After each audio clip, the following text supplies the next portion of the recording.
konting comment lang tayo dun sa hearing ng TRICOM, QUADCOM dun sa House of Representatives.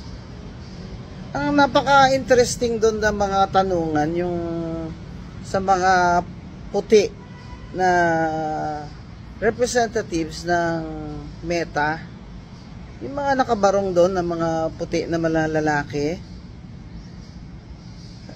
Sanay na sanay yung mga yun sa mga inquiry doon sa kanila sa Amerika. Kaya yung mga sagot pinag-iisipan. Ang rules kasi dyan sa House of Reps, hindi na nakaklaro kung pwede ba yung cross-examination question, yung answer with a yes or no. Kahit sa court po, pwede mo ka pong mag-yes or no, pero may redirect, may explain mo. Ayon po naman sa Supreme Court decision, sa inquiry in Congress, dapat po nakaka-explain, nakakapagpaliwanag naman po ang mga tinatanong. Kasi, pag tinanong, kunyari siya ng, gusto mo bang makulong? No. Gusto mo bang tawagin kang tanga? No. Ano ba yan? Ano ba yan? Parang I expected more, expected more. That, sige na, kung kapwa natin Pilipino, ganun din tayo magtanong, dapat ganun din tayo magtanong sa mga puti. Tama naman po. Kaya dapat po talaga, binibigyan ng opportunity to explain, na magpaliwanag ng mga sagot. Hindi naman po yung answer with a yes or no. Sa court lang po yun. Kahit po sa court, mayroon pong redirect na right, na pwede siyang tanungin uli ng abogado niya, bakit mo sinabing no? O, bakit mo sinabing yes? Nawindang yung mga afam. Yung kalbo parang tumubo yung buhok niya Nakikita ko parang tumutubo yung buhok niya.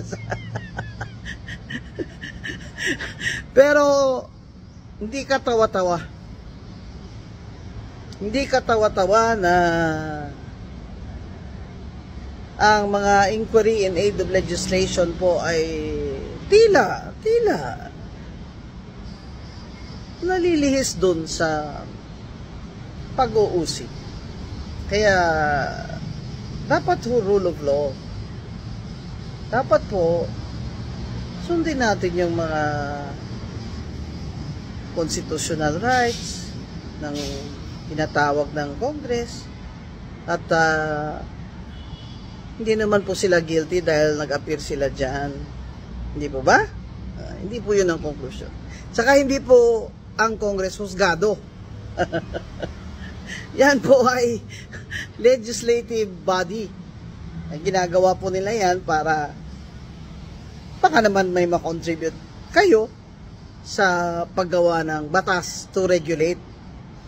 Sinasabi nga po, in a long line of jurisprudence dito at sa Amerika, yung freedom of speech and the press po, and freedom of expression. Pag gusto ng estado o gobyerno na i-regulate yan, magpasa ng batas ng kung ano-ano, sa pag-regulate yan, ay mag-ingat po sila. Dahil yan po ay dapat sinusuri din, ginagamit ang strict scrutiny test, diba? O kaya dito sa Pilipinas, ang clear and present danger rule. Clear and present danger rule. Attorney Guanzon po, D3PWD Party List. Number 8, sa balota. Number 8. Mga kababayan, dito ako sa kagubatan. Hindi po ako nagtatago sa mga inutangan ko. Naglalakad po ako. Kung saan po maraming tanim, ay marami po akong oxygen na makukuha na malinis. Kaya andito po ako. Magkomentaryo lang ako doon sa TRICOM ng House of Representatives na sinabi na ang mga tinatawag nilang vloggers na mga pro-Duterte. Ako naman po bilang abogada ay hindi ko po matiis itong hindi ako magkomenta dyan. with due respect na lang sa aking mga ano diyan, mga kompanyeros, kompanyeras diyan sa House of Reps at sa aking mga friends, na lalo na doon sa mga committee na yan. Number 1, ang tanong ko po, bakit po itong mga pro Duterte lang na vloggers ang tinutukoy ninyo, sinabihan ninyo? Yan po ba is premise na sila yung mga fake news purveyors? Yan. Number 2, sana po nagsabina din kayo ng iba. Kasi may iba pa pong nagfi-fake news eh. Alam ko, kasi naging biktima din ako niyang fake news na nung eleksyon na yan eh. Diba? Biro mo merong nagbi-video na may mga armadong tao, tapos may nagsasalita na wag ingat daw si Commissioner Wen Avanson, ganyan. Bay, hindi lang po yan fake news, talagang threat, grave threat, diba? Number 3 po, yung mga nasa labas ng bansa po, wala po yun sa jurisdiction ng Kongreso natin. Na example lang, ipatawag sila dun sa embassy natin na sila ay umuwi rito para humarap dyan. Kasi, kung nasa abroad na po sila bago kayo nagpadala ng inyong subpoena, unfair naman po yun sa kanila, hindi po ba? Importante po sa lahat ng ito, ulit-ulitin ko, right to due process, right to due process, right to due process. Yan po ay constitutional right ayon sa saligang batas. Ang lahat po ng Pilipino ay may right to due process. Kaya po yan nilagay dyan ng ating mga mambabatas at mga ninuno.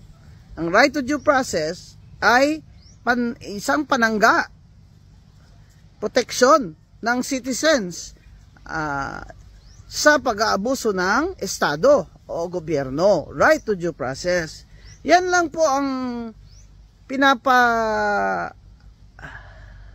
alam ko sa inyong lahat, lalo na po sa mga kagalang-galang nating mga kongresista, na wag po ninyong kalimutan yung right to due process ng mga pinasabina ninyo. Kasi kung invitation lang yan, gaya no, na-invite ako as a resource breaker nang ako faculty pa sa UP College of Law, doon sa Committee on Family.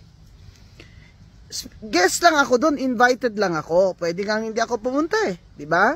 Tapos pagpunta ko doon, inokray-okray ako ng isang party list rep, na nung nag-commissioner ako, ay nagtago na si... Ba't ka nagtago?